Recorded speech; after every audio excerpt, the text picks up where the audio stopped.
So we're going to start the week with a little refresher exercise of getting rich darks,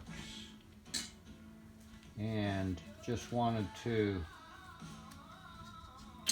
remind everyone that I potentially do more darks than the average watercolorist. I realize that, and may not be everyone's cup of tea, but I just feel like it's important to have a richness and depth of value to a painting. And I know that watercolors have a reputation sometimes of being too lightweight, without enough strength, and I think that the full range of value brings out the strength in a watercolor painting. So what I'm doing here is using a flat brush on 140 pound paper, and I'm just laying down some warm tone underlays. I'm letting that dry. I'm going to go to the next one. I'm just experimenting with different colors that I have here.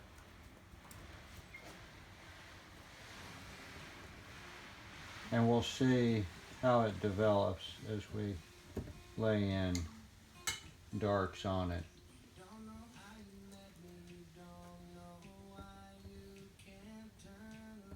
You'll see those are blending together nicely. And burnt sienna.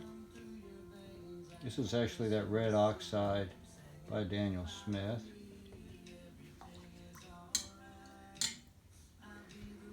And then a color I don't really use much is this sort of a purple lavender color.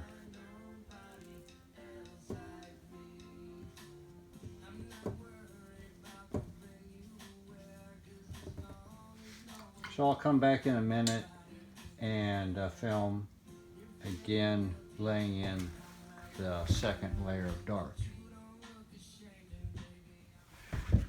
Okay, while that was drying here, I also added some cool colors from, and each block has two pigments that blend together. This is cerulean and cobalt blue, ultramarine and green apatite, and then these are more in the turquoise range down here. All right, so next step is I'm going to take the darks. I'm going to take some deep ultramarine, a little bit of alizarin, and neutral tint.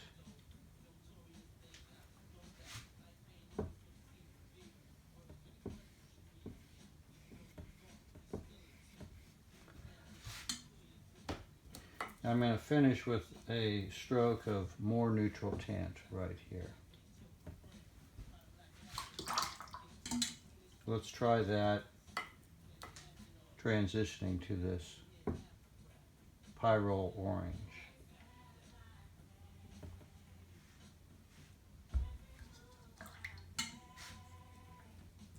I'm going back to the deep ultra.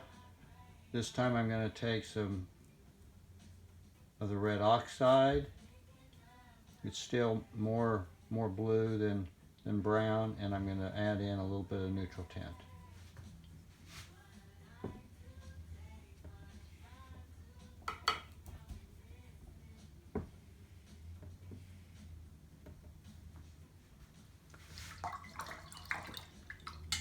I'm not blending these back and forth so that we can just see the variation in it. Now let's try it down here. Basically the same formula. And this time no neutral tint. It's going to have deep ultra, burnt sienna, and a little bit of alizarin. That's a good formula if you want to avoid neutral tint completely. Now let's try this with alizarin and neutral tint.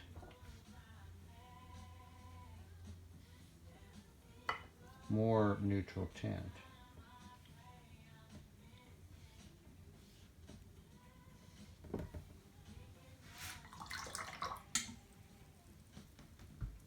Now we're going to try Cobalt.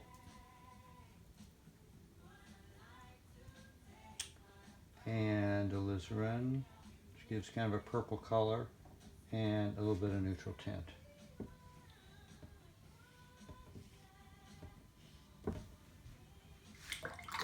So hopefully you can see how that glow occurs. And that works if you limit the number of brush strokes you do with the second coat. If you scrub it too much, then it will dissolve into more of a muddy gray color. So this last one down here, I'm going to try using neutral tint and burnt sienna red oxide color. So it's enhancing that warm brown tone that's down there, and I'm progressively adding more neutral tint to it here.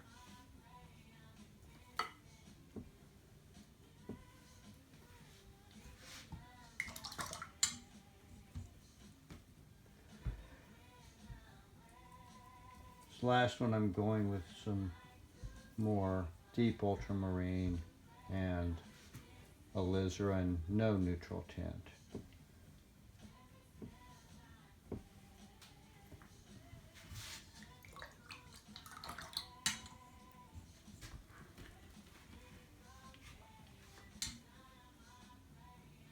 Now I'm going to just add the same formula pretty much with a little neutral tint, and we'll go over these here.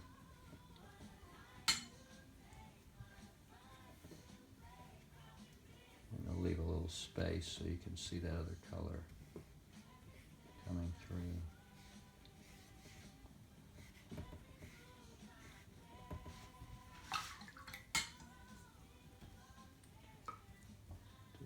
Cobalt.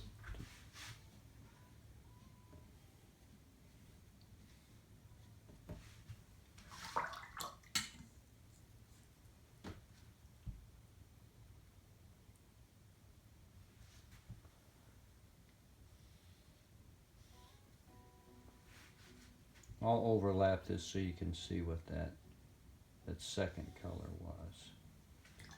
More of a lavender color.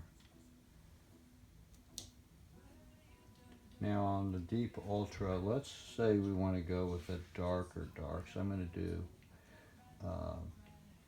neutral tint, alizarin. That's a rich black there.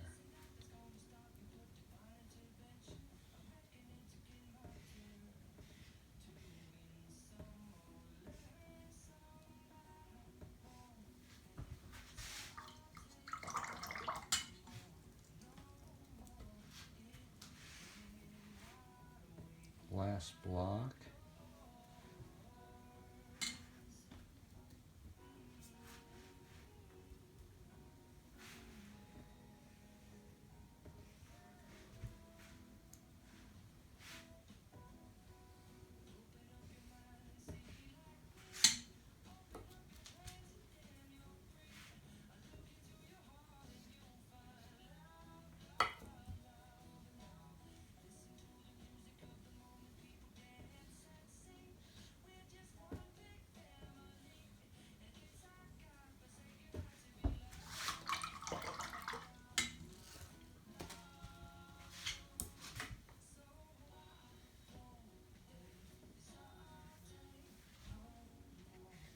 Okay, so there we are.